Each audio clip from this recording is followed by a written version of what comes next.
शास्त्रों के अंदर कुछ लिखा हुआ होता और लोग समझते हैं और कुछ। शास्त्रों में जो लिखे हुए हैं, सारे श्लोक लिखे हुए हैं, जो शास्त्र में लिखा हुआ है, जो बातें समझ नहीं पाते। शास्त्र और पुराण भागवत ये तभी समझा जा सकता है परंपरा से, जो गुरु है, गुरु के द्वारा समझा जा सकता है अच्छे तरह से। इसके अर्थ क्या है, मतलब क्या है। नहीं तो फिर पढ़ करके तो आप उल्टा सीधा समझेंगे, सही क्या है वो समझ नहीं पाएंगे, उसका सही अर्थ क्या है वो समझ नहीं पाएंगे।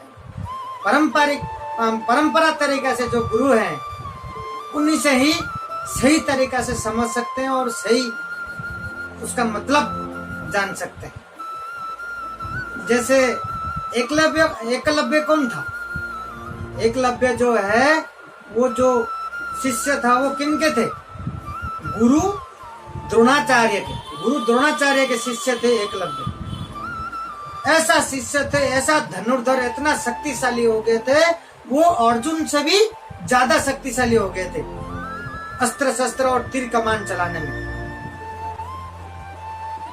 गुरु द्रोणाचार्य जो थे वो किसके थे? महाभारत जो युद्ध हुआ था वो किन के बीच में हुआ था? पांडव और कौरव के बीच में हुआ था। पांडव कम थे, कौरव ज्यादा थे, तो इन दोनों के बीच में युद्ध हुआ था। तो गुरु द्रोणाचार्य जो थे वो किन के तरफ थे? कौरव की तरफ थे। तब जब गुरु ने देखा कि ये एकलव्य जो है इतना शक्तिशाली हो गए थे, तो इनके शिक्षा से उनके मतलब गुरु द्रोणाचार्य जो है उनके फोटो लगा करके उन्होंने बिल्कुल एकदम उनको गुरु मान करके उनसे ऐसा शिक्षा प्राप्त कर लिया था उन्होंने कि इतना शक्तिशाली हो गए थे। सबको मालूम होगा आप लोगों को। तो उस शास्त्र में लिखा हुआ है, आप लोग कहते हैं हमेशा सबको मालूम है कि गुरु द्रोणाचार्य के जो शिष्य थे एकलव्य, वो उन्होंने क्या दान किया था? अंगूठा दान कर लिया था। हम कहते हैं आज तक सबको मालूम है कि अंगूठा काट उन्होंने गुरु दीक्षा मांगा था गुरु ने, तो एकलव्य ने अपना अंगूठा काट के दान दे दिया था। श्लोक में लिखा हुआ, लेकिन उसका अर्थ और कुछ है, तो अभी ये समझ बैठे हैं। तो इसके क्या हुआ था कि जब इतना शक्तिशाली हो गए थे अर्जुन से भी ज्यादा, तो गुरु ने सोचा कि ये किसी भी, मान लीजिए कौरव की तरफ होकर के युद्ध लड़ने में साथ दे दिया, तो पांडवों की हार होगा, क्योंकि इतना शक्तिशाली हो चुका था। तो गुरु द्रोणाचार्य ने तो शिष्य से आदेश किया था गुरु ने, जब वो इनका इतना शक्तिशाली देखा था, गुरु ने मांगा था उनसे कि आप एक चीज मेरे से वादा करो, जो कहूंगा आपको मानना पड़ेगा। तो जो एकलव्य शिष्य हैं उन्होंने मान लिया था कि हम आदेश करें गुरुदेव। तो गुरुदेव ने आदेश किए थे कि आप ना कौरव की तरफ से लड़ेंगे ना पांडव की तरफ से लड़ेंगे।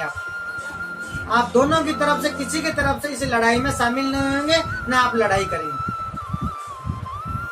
एकलव्य ने बोला गुरुदेव को, हे गुरुदेव, आपने तो ऐसा मेरे से मांग लिया कि जैसे मेरा अंगूठा ही नहीं है, अंगूठा ही ले लिया आपने ऐसा मांग लिया कि मेरा अंगूठा ही ले लिया आपने। मैं एक योद्धा हूँ, मैं युद्ध नहीं करूंगा तो फिर मेरा पराक्रम, मेरा शक्ति का क्या मतलब है? मैं शक्ति कहाँ दिखाऊंगा? आज मैंने जो हासिल किया, मेरे पास जो शक्ति है वो युद्ध करने का शक्ति है, युद्ध करने का टेक्निक ही मेरे पास है, अस्त्र चलाने का। तो वो तो मैं युद्ध करूंगा तो ही तो मैं उसको वहां दिखा पाऊंगा, जो शिक्षा लिया आपसे वही युद्ध में ही तो दिखा सकता हूँ मेरी शक्ति का। तो आपने कह रहे हो कि आपको इधर ना युद्ध करना, ना इधर युद्ध में योगदान करना है। तो वो तो ऐसा हो गया मेरे जीवन में, जैसे आपने मेरे से मेरा अंगूठा ही ले लिया, अंगूठा ही मांग लिया आपने। मेरे पास मेरा अंगूठा ही नहीं है, बचा ही नहीं है मेरे पास कुछ। तो शास्त्र का श्लोक जो है वो अर्थ ये था, ना कि इन्होंने अंगूठा काट करके दे दिए थे। इसी तरीके से मना कर दिए थे। एकलव्य की बातें ये था कि आपने मेरे साथ तो जीवन में ऐसा कर दिया कि जैसे मेरा अंगूठा ही नहीं रहा, अंगूठा ही आपने मेरा ले लिया। तो इसका अर्थ तो सब पता नहीं क्या क्या समझते हैं, कहते हैं कि अंगूठा काट के दे दिया, अंगूठा काट के नहीं दिया।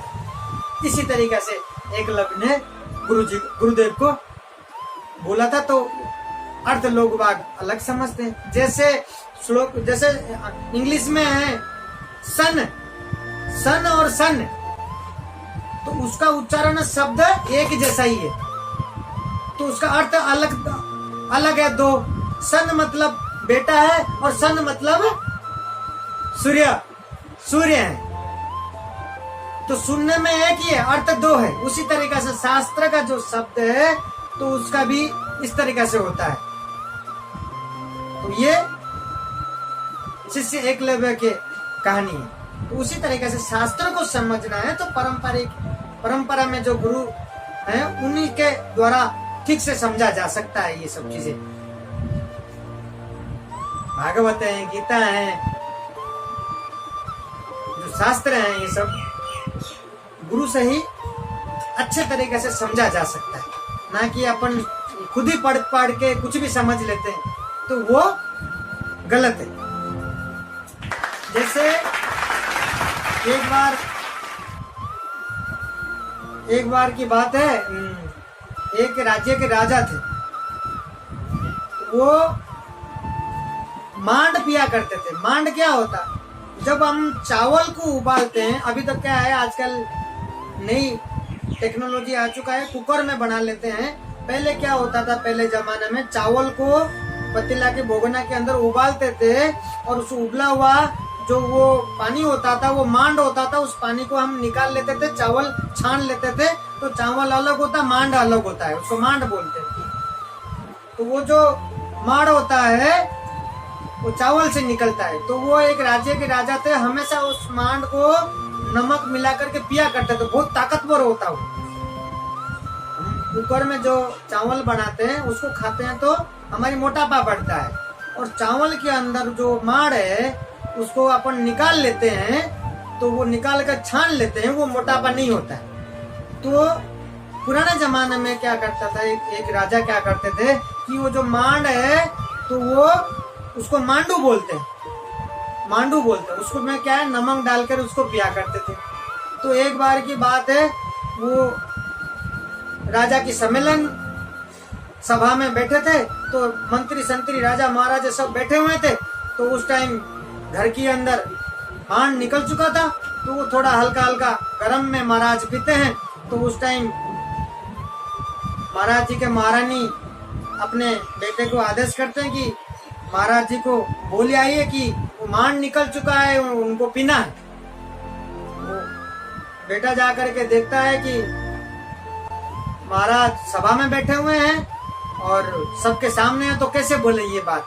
तो लोग सोचेंगे कि ये मांडू पीने के लिए बुला रहे हैं, तो हंसेंगे। तो वो तो राजा की बेटा है, तो वो उसी हिसाब से बोलता है कि धानुपुर से मांडू आया है। सभा के अंदर जाकर के बोलता है, ध्यान से सुनना, धानुपुर से मांडू आया है, जल्दी चल के मिलो, नहीं तो वो शीतलपुर चला जाएगा। धानुपुर से मांडू आया है, जल्दी चल के मिलो, नहीं तो शीतलपुर चला जाएगा। इस तरीका से वो बेटा भरी सभा में बोलता है महाराज को। महाराज सुन करके समझ जाते हैं कि वो मांडू है, जो वो ठंडा हो जाएगा, मैं जा करके पी लूं। राजा महाराजा जो मंत्री संतरी बैठे थे वो सुन रहे हैं, बोले भाई साहब, वो एक दूसरे से मतलब सुन रहे हैं कि सोच रहे हैं कि ऐसा कौन बड़ा आदमी, इतना हमारे से भी कोई वीआईपी बड़ा आदमी आया हुआ है, कोई मांडूपुर का कोई होगा। तो वो धानुपुर का, धानुपुर से मांडू आया है, मतलब धानपुर का कोई मांडू नाम का कोई बड़ा वीआईपी होगा जो आए हैं, महाराज से मिलेंगे चला जाएगा, वो तो कोई बड़ा होगा। तो उसी हिसाब से तो महाराज उठ करके चले जाते हैं। तो उनके पीठ पीछे सारे मंत्री संतरी सब इस तरीके से समझते हैं कोई बड़ा आदमी होगा, कोई वीआईपी होगा, जो राजा हमारे बीच में से उठ करके चले गए उससे मिलने के लिए, इसका मतलब कोई बड़ा आदमी। कोई धानुपुर से कोई मांडू नाम का कोई राजा या कोई बड़े वीआईपी हैं तभी उठ करके गए हैं उनसे मिलने के लिए। तो उसका मतलब तो धानुपुर से मांडू आया है, मतलब जो धान से चावल निकलता है, चावल को उबालते हैं, जो वो अपना मांडू होता है, माड़ होता है, धान से निकलता है चावल। तो धानुपुर से मांडू आया है, जल्दी चल के मिल लो, जल्दी नहीं जाओगे तो शीतलपुर चला जाएगा, मतलब ठंडा हो जाएगा। इसका मतलब ये है। तो उसका चर्चा करते करते इस मतलब जड़ तक असली मतलब जो है किसी ने भी नहीं पहुंच पाया। तो मंत्री संतरी जो भी राजा महाराज सभा में बैठे थे कोई नहीं समझ पाया। वो सिर्फ राजा समझते थे, राजा उठ के चले गए और पी करके आ गए, और इनके बीच के अंदर चर्चा होकर के यहाँ जड़ तक कोई भी नहीं पहुंच पाया। तो इसी तरीके से कहते हैं शास्त्र जो है, शास्त्र में जो लिखा हुआ है उसका भी अर्थ दो दो होता है, उसको समझना चाहिए। सिर्फ समझा सकते हैं तो समझ सकते हो अच्छे तरीके से, उसका असली अर्थ क्या है, असली बात क्या है, तो वो सिर्फ गुरुओं से, साधु संत से, जो परंपरागत से हैं बने हुए। आज की तारीख में आज की सब उल्टे सीधे पढ़ पढ़ के सुन के बातें करने लग गए, तभी सही तरीके से आप इस चीज को समझ पाएंगे। तो ऐसे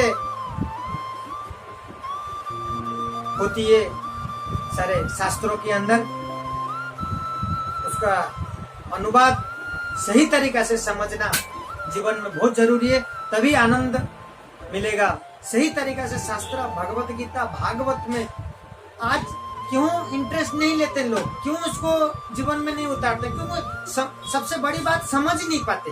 जिसको किसी चीज को अच्छी तरह से समझ में आ जाए तो ही उसको मजा आएगा, आनंद आएगा समझने में, सुनने में, पढ़ने में।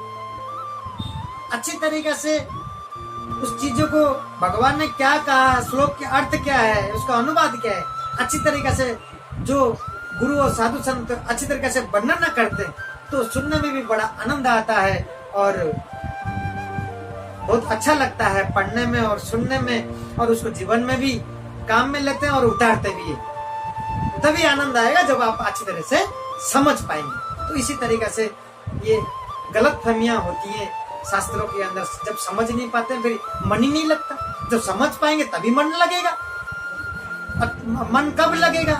जब समझ पाएंगे। और समझना कहाँ है?